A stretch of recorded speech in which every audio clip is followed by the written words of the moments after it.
I recorded this video a long time, or last night actually, and would you believe it? It had much of recording, and I was there talking for about 5 minutes, and I just couldn't bother.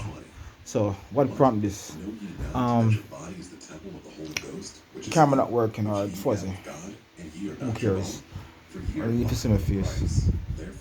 Um, yeah, Andrew Holness now promising to double the salary, 100% increase of minimum wage workers 24 hours before the election. If you're campaigning something or you're seeking to get re-elected, something as significant as that would be something you want people to know long before and digest. You don't dump a big thing like that the night before.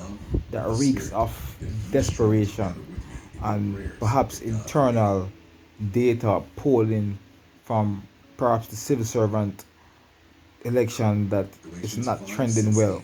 So you're just pulling a cat out of your bag like Oprah saying, you get the car, you get the car, you get double salary, you get double salary.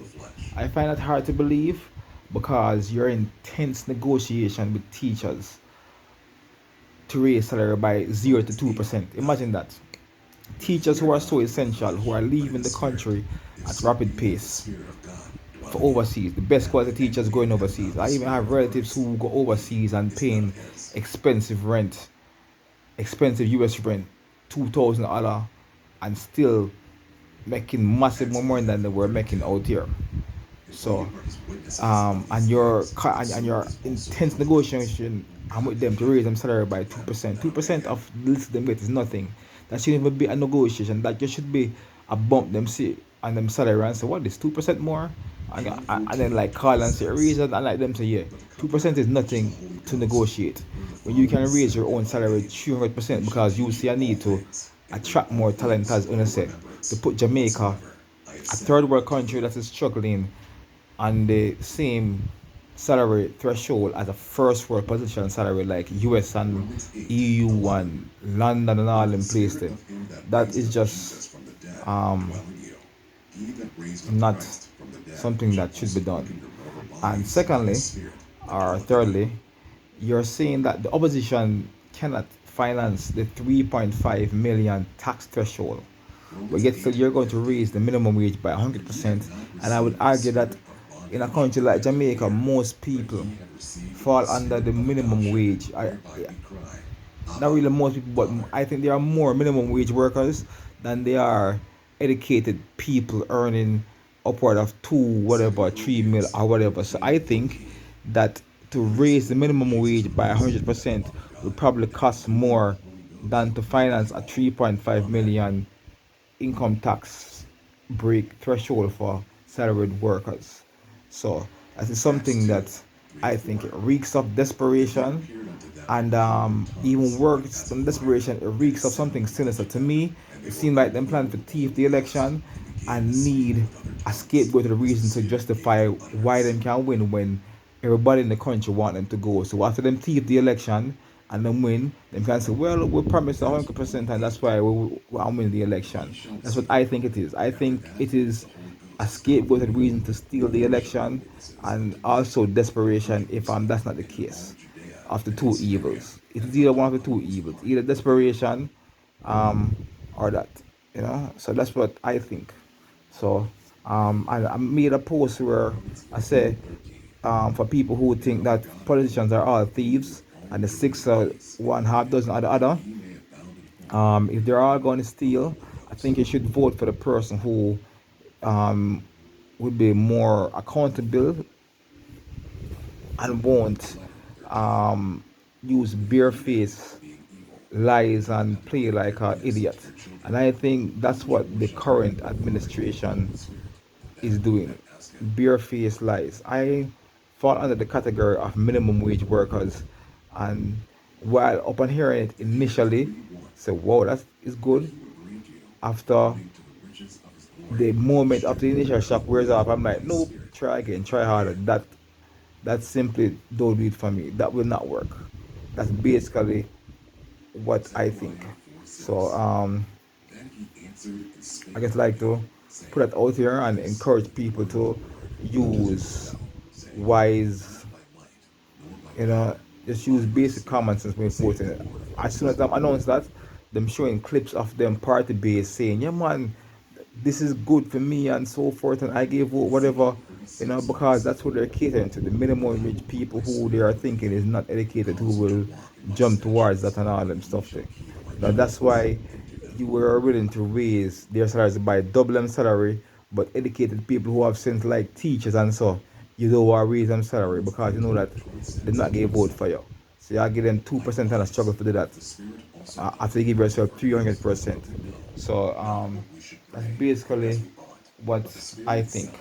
And I am a person who is totally objective. I'm not aligned with any one party. I have never voted before, but this party I've voted for the PNP when PNP was in power under the 18 years with PJ Patterson and things wasn't going well and they got complacent and there was similar scandals with the current and the light bulb, but not to the level of that.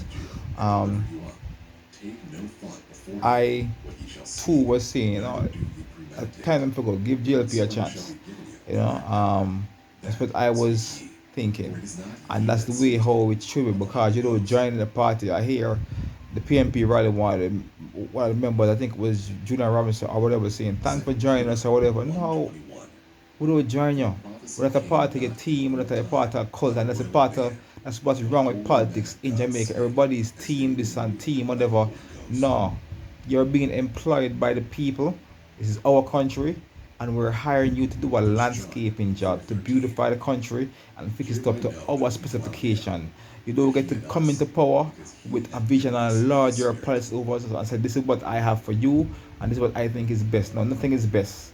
There's no vision, there's no legacy, there's no road, no highway, no building, nothing will be left in your name. That's the problem. Every politician will come in and leave some sort of legacy and make a name for themselves. It's not about that. It's about humbly serving the people by addressing the needs and putting proactive measures to for like future quality of life so the country can grow. So you will address current needs and like put in place things to inspire future growth, and the country will naturally organically reach where it's supposed to go. You don't need any vision to like, bro, like this is my plan for you and I get lordess over you. Yes, you need some sort of insight as to what will arise in the future, but not a personal vision to impose on the people because you think it's best. And there's no joining you. After your 4 years up, we will look at what you do and we review the contract. And if what is done is up to par, then it will be renewed for another 4 years. If not, you will be replaced.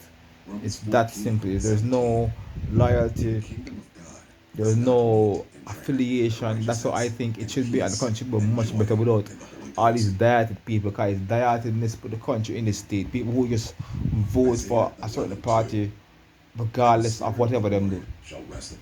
So that's the issue, and that's my take.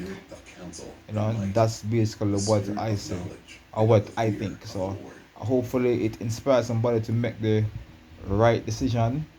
You know, and if this party come in power and they don't do anything, I don't really think JLB should go back in power. I think they need to form a new third party. I myself may do that because anything is possible. All you need is an ounce of um, integrity.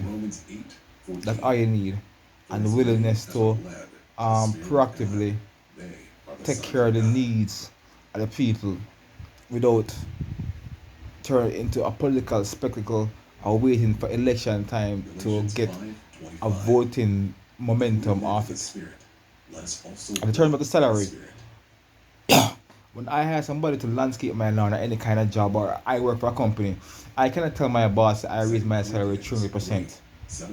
The person who employer raise your salary, you cannot raise your own salary. So this 300% raise, but shouldn't be able to raise their own salary. The same how we vote them in, we must vote for salary increase. They must put forward and say, I have done such and such and such. This is my performance, and I think I deserve more salary. And I'm hold a next election to vote. It don't have to be like go to the polls. It can be an online election where everybody voting to the government site using them TRN, like them social, and taking a snapshot and a video of themselves while I'm doing it, like a video of them saying yes I vote or whatever, you know, for this, so that it can um be reviewed with authenticity, to say there's no, fake votes or anything, even though now you have deep fake where you can use AI and do all them stuff for fake votes. But I think that's what should happen. You know? Whether your vote and you identify it with your fingerprint on your phone, or and you get a snapshot of a picture and something sent to your email to say yes I voted, and if you do check all that then it's not you and so forth. But all these policies, but I think should happen. Anyway, this gone 10 minutes, it's gone too long. I really wanted to go so long. So that's basically what I think. So yeah, I'll be voting for the first time. So, and I'm not afraid to say who I'm voting for. 61 hard doesn't matter, head, tail, arm and hammer, whatever you want to call it. And using this thing about who is a Jamaican or who born rich or whatever, you know, the amount of money them thief, them can buy the election. So that's a strong possibility. Cause 1 drill will cost 100,000, them thief 37 million US. So, and that's only one contract. From one contract worth 100,000, they stole 37 million US. Let that sink in. One contract of thousands. So how much money them thief over the years? So that's basically what I think is happening. So vote wisely, and I hate that.